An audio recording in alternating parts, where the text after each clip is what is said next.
Come on, dude, we're moving toward one of two endpoints.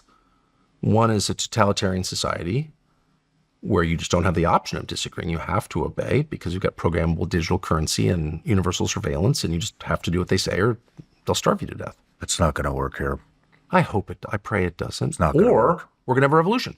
It's one of the two. We're getting totalitarian government or revolution. It's going to work for a little bit, and then it's not going to work anymore. I pray you're right. I'm a gold buyer on that basis, an ammo buyer, but again, I have no track record of seeing the future, but I'm convinced that the current course won't work because it's a lie. If you tell people they own the government, they're in charge, they rule through the representatives in this democratic republic, that's what we've told, that's our system, has been for 250 years. If you tell them that's the system and you don't deliver on it, they go crazy. They go totally crazy. If you tell them, by the way, I've spent a lot of time in What do you think happens when a government takes everybody's currency in a country that has more fucking guns and ammunition than anywhere else in the entire world? I mean, as I've said a million times, it works for a little bit. And then when the desperation kicks in, that shit doesn't fucking work. Well, so that's exactly, we're saying the same thing. We're moving toward totalitarianism or revolution, violent revolution. By the way, if you tell people they can't say what they think and their vote doesn't matter, how many options have you left for them? Just one. Not violence. very fucking many. That's right. So don't do that. Don't do that. It's much better to give a little. And you do this with your kids, especially when they become teenagers. You reach a point where it's like, you can smell the defiance on them. How do I handle this? Just punch them in the face? Cut them off? Starve them out? No. You listen. You make it clear that you're in charge. You'll be deciding. But you take their position into consideration because you have to, because they're becoming adults. You have to be a little flexible. No, you can't smoke weed at the breakfast table. Like, there's some things you will never accept. But you can't ignore every single signal you're getting from your children. Well, your population's very similar. I'm getting really angry right now. Why? I think we should go. I think we should go out back and blow some shit. Sorry. Where do we go from here? So, well, it's always darkest before it's completely black, as you know. Sorry, I'm stealing someone else's line, but I do like that line. I don't know. I mean, clearly just in political terms, we're at the end of something and the beginning of something new. And no one wants change. I don't, but we're not in control.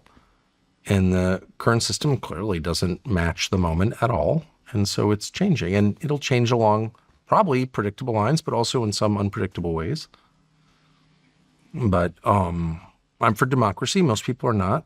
The overwhelming majority of people don't want democracy. They just don't want it. They don't like it. It's tedious and annoying and too imperfect, and they want results. And so we're moving towards something that is not what we had before. And, I'm not in favor of that. I wish we could return to 1985, but we can't. So, but you have to just reduce the amount of lying. Like, lying is bad. Lying is bad. It alienates you from other people. It alienates our leaders from their people they lead. Everything about it is bad. Just no more. Let's just stop lying. Gen Zers are definitely not responding to the traditional bullshit. I mean, you had mentioned that that Nick Fuentes they are gravitating towards that. Then you got, the other side, Mamdani, just won mayor of New York. I mean, what in your mind, what do you think? They're branches 10, on the same 20 tree. years now from now, what does it look like? I mean, look, does it look the same? I feel weird speaking for people 30 years younger than me or more. What do I know? But I have actually made an intensive, longitudinal, good faith effort to find out because I matter. Plus, I've got a ton of kids in that age range. And my impression right now is that, of course, they're enraged. Both sides are enraged by people serving Israel. What? Stop with the Israels. Be quiet. Nobody cares about Israel. Just shut up about Israel. But I don't think it's primarily about Israel. I really don't. I don't think people care that much. I know I don't care at all about Israel. I really think it's about economics. I really do. I think that's what Mamdani and Fuentes have in common. And there are a bunch of people who want to pretend it's about ethnic hate or even about foreign policy. I don't believe that. I don't think the evidence shows that. I think what they're really mad about is the lack of opportunity, economic opportunity that they know they're facing.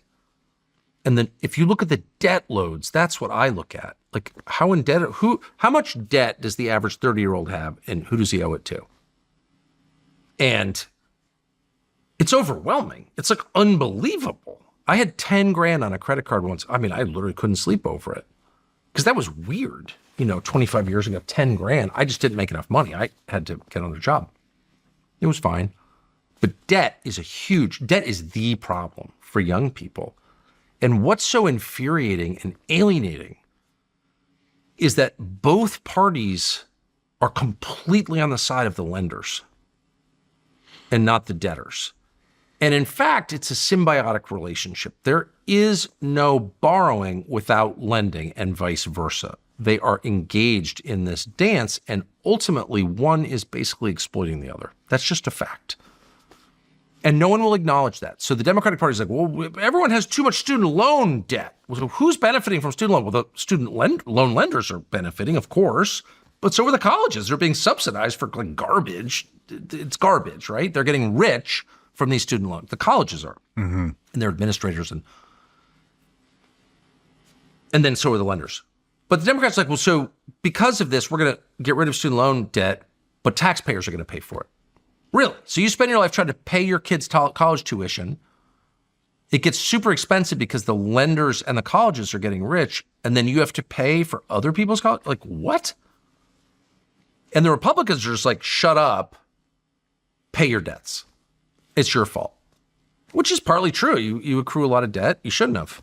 On the other hand, it's not just you at fault. So here's the analogy that always occurs to me that I never hear anyone use, which is drug addiction. So you got the drug addict, and we disapprove of drug addiction. Of course we do, you fucking drug addict. But ultimately, we don't punish the drug addict as harshly as we punish the person who sells them the drugs, do we? Who's worse, the addict or the dealer? Obviously the dealer. Look at the penalties. Look at the moral outrage. Are we mad at Pablo Escobar or some guy dying of a drug OD in Central Park? It's not even close. Pablo Escobar is the root of the problem. He's the one getting rich from the addict's misery. Well, I have no idea why we don't assume the same posture toward debt. Yeah, the kids shouldn't be, 50 grand in hock to a credit card company, but what about the credit card company? They have no role in this? They sent this kid a credit card offer in college when he's 23. They're letting him buy DoorDash on credit, which is very common now. Buy now, pay later, that's debt. It's disguised, no interest, but there are late fees. It's debt, and it's debt slavery, and they're enslaved by it. But the slave master never gets blamed, only the slave? Tell me how that works. That is totally illegitimate. It's immoral, and it's on us as adults. I mean, I have no debt. That's rule one, no debt. I won't buy, I can't afford it, I'm not buying that. Not because I'm a virtuous person, because I'm so afraid of debt, because I know that it means no freedom. I'm indebted. I'm literally indebted. I'm not free.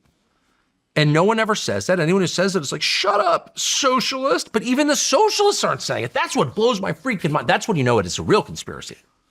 You talk to the DSA kids. Oh, I'm so radical. I'm DSA. Whites are bad. I'm pro-trans. That's not radical, dude. That's just fucking stupid. You want to challenge power? Why don't you criticize the banks once in a while? What? All they want to talk about is race and gender. Where's the real power? In white supremacy when whites are dying off? It's not in white supremacy, son. It's at Citibank and JP Morgan. You didn't know that? They themselves are tools of actual power, left and right. The right is way off into libertarian economics. Just the free market. There isn't a free market in this country, period. Hasn't been. In my lifetime, for sure. There definitely isn't. Now it's a monopoly economy, obviously. And then the left is way up and all this other garbage meant to divide the population against itself to keep them from challenging actual power. And I'm not for revolution, but we're going to get a revolution if we don't readjust a little bit soon.